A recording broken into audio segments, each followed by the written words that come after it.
miliar nomor HP dan NIK pelanggan seluler Indonesia dinyatakan bocor. Pemirsa, kebocoran data pribadi dapat mengakibatkan kerugian yang cukup besar, apalagi jika data tersebut digunakan untuk tujuan kejahatan. Tangan siber kembali menghantam Indonesia dengan menargetkan Pusat Data Nasional atau PED. Serangan Biorka melancarkan aksinya membobol data. Ia kembali digegerkan dengan dugaan peretasan data BPJS Ketenagakerjaan.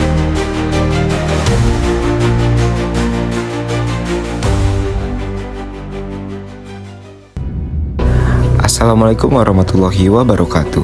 Halo semuanya, selamat datang di video pembahasan kita hari ini. Kita akan membahas salah satu isu penting di era digital modern, yaitu degradasi privasi akibat perkembangan teknologi. Yuk simak sampai akhir. Kita hidup di zaman serba canggih.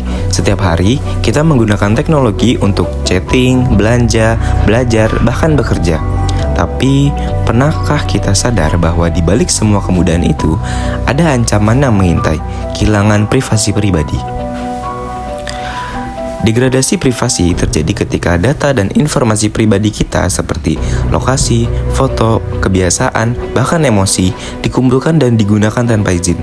Hal ini sering dilakukan oleh media sosial, aplikasi, dan perangkat pintar yang kita pakai sehari-hari. Contohnya, saat kita posting foto liburan di Instagram atau aktif di TikTok, secara tidak langsung kita sedang membuka celah bagi pihak ketiga untuk tahu banyak hal tentang kita. Mungkin kita berpikir, biasa aja, emang kenapa sih? Nah, inilah beberapa dampak seriusnya. Yang pertama, pencurian identitas. Data kita bisa dipakai orang lain buat ngajuin pinjaman online atau masuk ke akun pribadi kita. Yang kedua, gangguan psikologis. Terus-menerus, perasa diawasi bisa bikin kita stres, paranoid, bahkan depresi. Ketiga, kehilangan kepercayaan pada teknologi.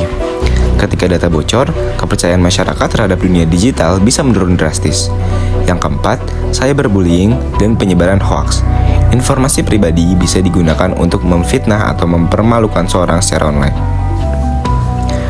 Ada beberapa penyebab degradasi privasi makin parah.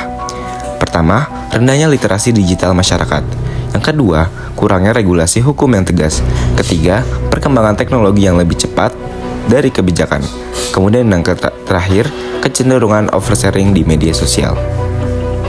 Masalahnya bukan hanya teknis, tapi juga menyentuh aspek etika, hukum, dan hak asasi manusia. Lalu, apa solusinya? Tentu saja ada beberapa langkah yang bisa kita lakukan untuk melindungi privasi. Yang pertama, meningkatkan literasi digital. Kita perlu paham cara kerja teknologi, resiko yang ada, dan bagaimana menjaga data pribadi kita. Yang kedua, penguatan hukum dan regulasi. Pemerintah perlu menegaskan undang-undang perlindungan data pribadi dengan serius. Ketiga, pengembangan sistem keamanan digital.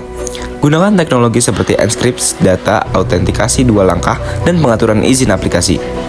Terakhir, kolaborasi semua pihak. Pemerintah, perusahaan, teknologi, sekolah, dan masyarakat harus bekerja sama untuk menciptakan ruang digital yang aman dan etis. Baik teman-teman, teknologi memang memberikan banyak manfaat, tapi kita harus ingat, kemudahan tidak boleh mengorbankan privasi. Hak atas privasi adalah bagian dari hak asasi manusia. Maka dari itu, mari kita jaga pengguna yang cerdas, kritis, dan bijak.